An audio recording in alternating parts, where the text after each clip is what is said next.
So, welcome to this episode of Conceptual Anesthesia. And today we'll be talking about post cardiac arrest management. So, how many of you have seen a cardiac arrest?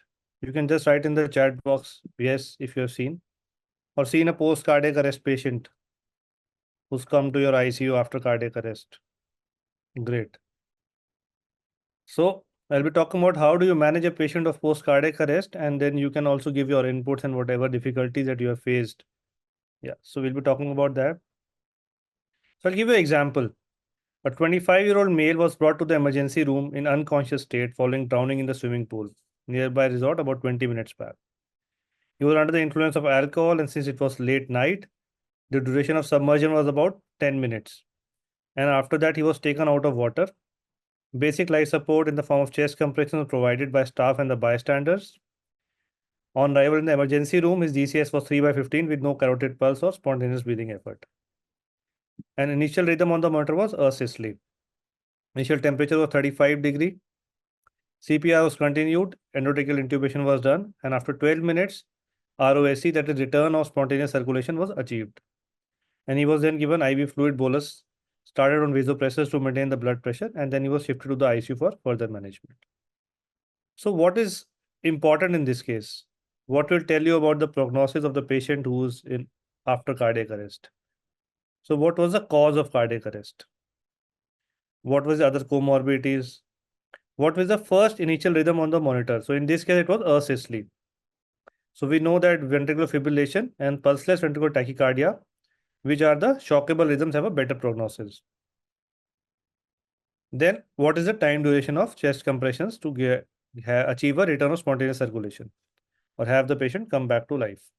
And then how do you manage such a patient later on? So we'll be talking about all of these in detail and prognostication also.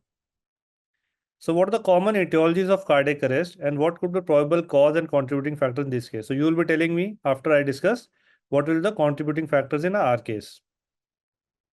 What are the 5 common H's and T's, as we call commonly, which can lead to cardiac arrest? So the common things that can cause cardiac arrest are hypoxia.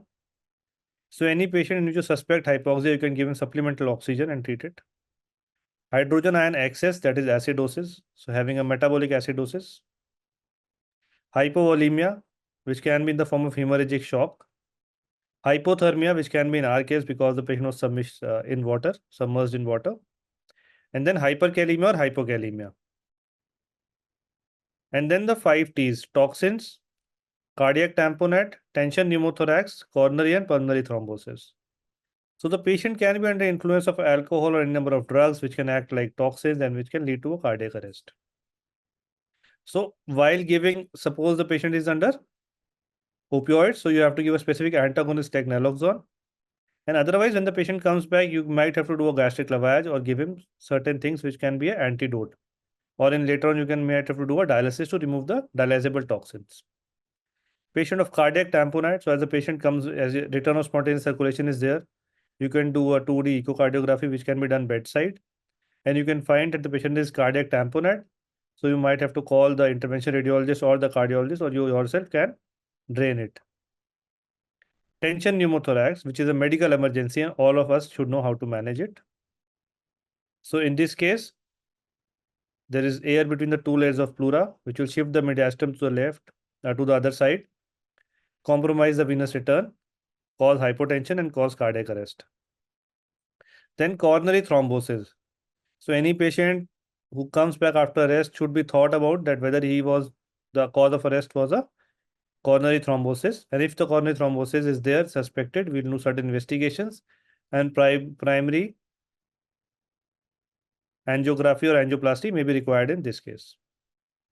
Now, pulmonary thrombosis. So pulmonary embolism, a massive pulmonary embolism can also be a cause of cardiac arrest. We'll see how we manage these patients. So what are the risk factors? So suppose we suspect hypoxia. What are the risk factors that can be in the patient previous to his going into arrest? So if these pathologies are there, then hypoxia can be a cause of this cardiac arrest. So patient who's having pulmonary pathology prior, so patient having ARDS, having pneumonia, having acute exacerbation of COPD, or a patient who's having upper airway obstruction, so stridor, a patient under the effect of drugs like opioids and who may be hypoventilating, or a neuromuscular or CNS dysfunction, primary. So these are all the patients who can go into hypoxia and they can cause cardiac arrest. Then hydrogen ionic acidosis. So the patient can be in the shock because of acidosis. So acidosis, there can be various causes, as you all know. It can be a diabetic ketoacidosis, it can be a drug overdose, it can be renal or hepatic cause of acidosis. Then hypovolemia. So primarily hypovolemic shock, which can cause a cardiac arrest, is usually hemorrhagic shock. The most common cause are trauma and obstetric hemorrhage. And hypovolemic shock, GI losses and burns, if sustained for a long time, can lead to a cause of or a contributory factor to or a risk factor to cardiac arrest. Then hypothermia. So any patient who is having intoxication, drowning in our case, especially in countries which are very cold, environmental exposures, endocrine emergencies, so hypothyroidism, hypoadrenalism can lead to hypothermia. Or a patient who's having trauma and his body is exposed for a long duration of time can develop hypothermia. So these can all be a contributory factor to a cardiac arrest.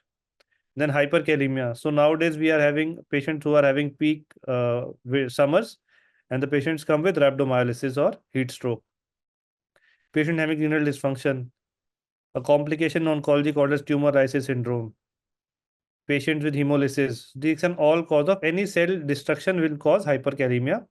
And if the patient is having prior renal dysfunction, there are high chances that the patient can lead into cardiac effect because of this contribution. Then cause of hypokalemia like GI losses, diuretics, and DKA. So these are the things that can cause cardiac arrest. Then T's, what are the 5-6 T's that can cause be a risk factors? So history of intoxication, toxidromes or occupational exposures. Then cardiac tamponade. So post surgery and post MI, these are the common complications cardiac tamponade can be there. Then tension pneumothorax, it can be because of post procedure, like central venous line is inserted on the same side and the patient develops respiratory distress or hypotension. You have to suspect tension pneumothorax and you can do a bedside a lung ultrasound to find whether the patient has tension pneumothorax or not. Similarly, for a cardiac tamponade, a bedside 2D echo. So a bedside ultrasound machine is a very useful tool to determine the risk factors. Then a patient on mechanical ventilation, so it can be a complication of high peak pressures leading to tension pneumothorax. Then coronary thrombosis. So myocardial infarction can be a cause. Pulmonary thrombosis. So patient who's having malignancy or a peripartum stage or bedridden patient or a recent surgery. So we have high risk factors for deep venous thrombosis and pulmonary embolism. So these should be thought about in these patients. So these patients, if they go into cardiac arrest, pulmonary thromboembolism should be ruled out as soon as the patient has return of spontaneous circulation.